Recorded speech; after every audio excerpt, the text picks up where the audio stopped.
Bom dia, tudo bem? Começando mais um Morning Call da Blackbird, hoje dia 24 de abril. E ontem, na quarta-feira, o Ibovespa ele fechou em alta de 1,3%, acompanhando o movimento positivo dos mercados globais após declarações do Donald Trump sinalizando que não possui intenção de demitir o presidente do Fed. Também de que as tarifas de 145% atualmente impostas à China podem diminuir substancialmente em um eventual acordo entre os dois países. O principal destaque positivo do dia foi JBS, após a companhia anunciar via fato relevante que obteve a declaração de registro junto à SEC para as ações da JBS, né, em mais um passo relevante no processo de dupla listagem da companhia. Já a Cogna caiu, né, em um movimento técnico após uma alta acumulada de 12% nos dois últimos pregões. E falando sobre essa quinta-feira, teremos a divulgação do Índice de Confiança do Consumidor da FGV, referente a abril, aqui no Brasil. Além disso, a continuidade da temporada de resultados, tanto aqui como lá fora. E falando sobre a renda fixa, as taxas futuras de juros encerraram a sessão de ontem com um forte fechamento ao longo da curva. E nos mercados globais, nesta quinta-feira, os futuros nos Estados Unidos operam em queda, em torno de 0,5%, depois de 2 dias seguidos de alta, impulsionados por expectativas de alívio nas tensões comerciais com a China. Apesar do tom mais conciliador do Trump, investidores seguem cautelosos com a falta de avanços concretos.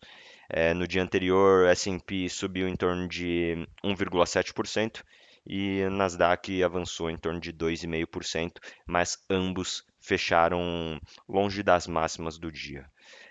Ainda assim, o mercado ele segue em correção, segundo os analistas, né, após o forte rally de abril.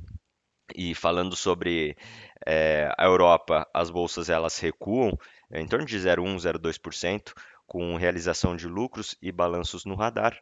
E na China, as bolsas elas fecharam em queda, com investidores digerindo os dados fracos de crescimento da Coreia do Sul e acompanhando os desdobramentos da disputa comercial. Falando sobre FIX, o índice de fundos imobiliários encerrou a quarta-feira com uma alta de 0,29%, marcando a sétima elevação consecutiva desde as quedas registradas no início do mês.